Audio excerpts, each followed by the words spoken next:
Hello दोस्तों, welcome to Uttarakhand GK centre. आज हम करने वाले हैं अपनी उत्तराखंड टेस्ट सीरीज का पार्ट नंबर 26। इससे पहले के पार्ट देखने के लिए आप लोग प्लेलिस्ट में जा कर के चेक कर सकते हैं। इस टेस्ट सीरीज में मिलते हैं आपको टोटल 20 क्वेश्चन जो अजय रावत जी की बुक से लिए गए हैं और आपके आगामी होने वाले एग्ज़ाम्स के लिए बहुत ही महत्वपूर्ण है। तो शुरू करते हैं आज की वीडियो। पहला क्वेश्चन है, टिहरी राज्य में हिबेट संस्कृत पाठशाला, मोहम्मद मदरसा और कन्या पाठशाला किसके द्वारा खोले गए थे? तो इसका आंसर है कीर्ति शाह। हिबेट संस्कृत पाठशाला की स्थापना 1909 में की गई थी कीर्ति शाह जी के द्वारा। अब आप एक क्वेश्चन का आंसर देंगे कमेंट बॉक्स में। टिहरी राज्य में अंग्रेजी शिक्षा की शुरुआत करने का श्रेय किसे जाता है? यह आप लोग कमेंट बॉक्स में टाइप करेंगे। अगला क्वेश्चन है, तीर्थ यात्रा मार्गों पर छोटे छोटे औषधालय तथा चेचक के टीकाकरण की शुरुआत किसके द्वारा की गई थी? तो चेचक के टीकाकरण की शुरुआत भी की गई थी कीर्ति शाह जी के द्वारा। अगला है, टिहरी में रेड क्रॉस सोसाइटी की स्थापना कब हुई थी? तो रेड क्रॉस सोसाइटी बनी थी टिहरी में 1934 में। अगला क्वेश्चन है, टिहरी में छोटी दीवानी, बड़ी दीवानी, सरसरी और जो कलेक्ट्री न्यायालय थी उसकी स्थापना किसके द्वारा की गई थी? तो वह की गई थी सुदर्शन शाह जी के द्वारा, जो टिहरी के प्रथम राजा हुए थे और 1815 में गद्दी पर बैठे थे। इसके बाद है, नरेंद्र हिंदू लॉ कब स्थापित किया गया? तो नरेंद्र हिंदू लॉ स्थापित किया गया 1919 में।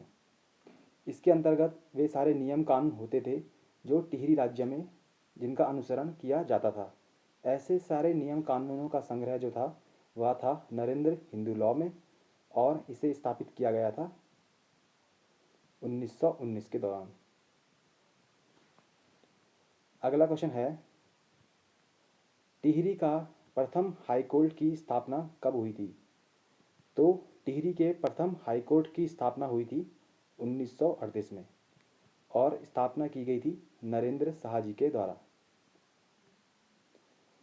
अगला क्वेश्चन है, बड़ा बेगार प्रथा किसके समय में थी? तो यह बेगार प्रथा थी सुदर्शन शाह के समय में। अगला क्वेश्चन है, टिहरी राज्य में कोर्ट फीस स्टाम्प लगाने वाला राजा कौन था? तो वह था प्रताप शाह। अब यह कोर्ट फीस स्टाम्प क्या थी? जब भी किसी दो लोगों के बीच में विवाद होता था तो न्यायालय के अंदर जो है वादी और प्रतिवादी को कुछ शुल्क चुकाना पड़ता था, जिसके अंदर जो वहाँ के अधिकारी होते थे वह किसी प्रकार का घोटाला कर देते थे।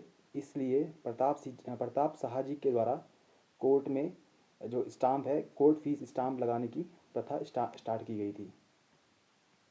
अगला क्वेश्चन है, टिहरी शांति रक्षा अधिनियम कब पारित किया गया? तो टिहरी में शांति रक्षा अधिनियम 28 अप्रैल 1947 को पारित किया गया था। यह एक प्रकार का आप समझ सकते हैं कि उस समय का एक मार्शल लॉ था, क्योंकि जिस प्रकार से जैसे इससे पहले सिरदेव सुमन जी की मृत्यु हो गई थी और इससे उसके बाद जो राज्य में अराजकता फैल गई थी, इसके लिए जो है टिहरी शांति रक्षा अधिनियम पारित किया गया था। अगला क्वेश्चन है, टिहरी राज्य में टीका विधान कब पारित किया गया? तो टीका विधान पारित किया गया था 1943 में। अगला क्वेश्चन है, गढ़वाल जिला का गठन कब किया गया? तो गढ़वाल जिले का गठन किया गया था 1839 में। अगला क्वेश्चन है, ब्रिटिशर्स ने गढ़वाल को कितने पट्टी और परगनों में बांटा था? तो ब्रिटिशर्स ने गढ़वाल को 11 परगने और 86 पट्टी में बांट दिया था ताकि प्रशासन करने के लिए आसान हो। अगला क्वेश्चन है, पटवारी पद का सृजन कब किया गया था? तो पटवारी पद का सृजन किया गया था 1819 में ट्रेल के द्वारा कुमाऊं कमिश्नर जो दूसरे नंबर के थे विलियम ट्रेल, उनके द्वारा शुरुआत की गई थी पटवारी पद की। अगला क्वेश्चन है 80 साला बंदोबस्त कब किया गया था? तो 80 साला बंदोबस्त किया गया था 1823 में विलियम ट्रेल के द्वारा। अब इसे 80 साला बंदोबस्त क्यों कहा गया? क्योंकि 1823 में जब आप विक्रम संवत के हिसाब से 57 जोड़ोगे तो आता है 1880, इसलिए इसे सामान्य जो भाषा थी उस टाइम की, उस समय को 80 साला बंदोबस्त नाम दिया गया।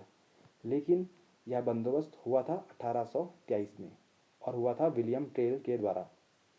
यह एक 5 साल का एक बंदोबस्त था, पंचवर्षीय आप बंदोबस्त एक कह सकते हैं आप लोग। अगला क्वेश्चन है घराटों पर टैक्स लगाने वाला कुमाऊं कमिश्नर कौन था? तो घराटों पर भी टैक्स लगाने वाला था बैकेट। बैकेट के द्वारा लगाया गया था घराटों पर टैक्स। क्वेश्चन नंबर 16 है ब्रिटिश टाइम पे ब्रिटिश गढ़वाल में ज़मीन को कितने तरीकों से बांटा गया था? तो उस समय ज़मीन को जो है 5 तरीकों से बांट दिया गया था ब्रिटिश गढ़वाल में। अगला क्वेश्चन है ब्रिटिश शासन में बंजर भूमि को किस नाम से जाना गया था? तो वह जाना गया था केसर ए हिंद के नाम से, क्योंकि जब कर की वसूली के लिए जो है भूमि को हमने बांटा था तो जो भूमि उसमें से बंजर बच गई थी, उस बंजर भूमि को केसर ए हिंद कहा गया। क्योंकि उस समय जो है राज्य की आय का स्रोत जो था वह एक भूमि कर ही था, जिसका निर्धारण किया जाता था भूमि की माप से। जिसके पास जितनी अधिक भूमि होती थी उसे उतना अधिक कर भरना पड़ता था। लेकिन कुछ भूमि ऐसी थी जो किसी की नहीं थी, तो ऐसी बंजर भूमि को उस समय नाम दिया गया था केसर ए हिंद। अगला क्वेश्चन है सर्वप्रथम ग्रामीणों को चारागाह लकड़ी काटने का अधिकार कौन से बंदोबस्त में किया गया था? तो उस समय जो है नागरिकों को जो है कम ही अधिकार दिए गए थे, लेकिन 1823 का जो भूमि बंदोबस्त ट्रेल के द्वारा करवाया गया उसमें जो है ग्रामीणों को भी लकड़ी काटने का अधिकार और जो है उनके पशुओं को जंगल में चरने का अधिकार जो है मिल गया था 1823 के भूमि बंदोबस्त में। इसके बाद जब इंडस्ट्रियलाइज का युग आया, औद्योगिकरण हुआ, तो अंग्रेज़ों ने जो है जंगल में जो है कई प्रकार के रिस्ट्रिक्शन लगा दिए थे, क्योंकि वे जंगलों का दोहन करना चाहते थे अपने तरीके से। इसके बाद हम लोग आगे पढ़ेंगे इसके बारे में। अगला क्वेश्चन है वनों की अंधाधुंध कटाई पर रोक लगाने वाला कुमाऊं कमिश्नर कौन था? तो वह था हेनरी रैमजे। कुमाऊं का बेताज बादशाह के नाम से जाना जाता था हेनरी रैमजे को, और यह एक ऐसा कुमाऊं कमिश्नर था जिसने बहुत ही अच्छे तरीके से विकास पर इन्होंने जो है फोकस किया था, और यह जो है कुमाऊं में काफ़ी प्रसिद्ध था। इसलिए उसने जो है वनों की जो अंधाधुंध कटाई था उस पर भी इसने रोक लगाई थी, वह था हेनरी रैमजे। अगला क्वेश्चन है गढ़वाल में वन विभाग की स्थापना कब की गई थी? तो गढ़वाल के अंदर वन विभाग की स्थापना की गई थी 1869 में, और कुमाऊं की बात करते हैं तो वह थी 1864 में, सॉरी 1868 में। तो ये थे आज के 20 क्वेश्चन। इससे आगे के क्वेश्चन कराएंगे अब अगली प्लेलिस्ट अगली वीडियो में। तब तक के लिए आप लोग इन्हें रिवाइज करते रहिए। एग्ज़ाम भी जल्दी होने की ही संभावना है। तब तक के लिए धन्यवाद।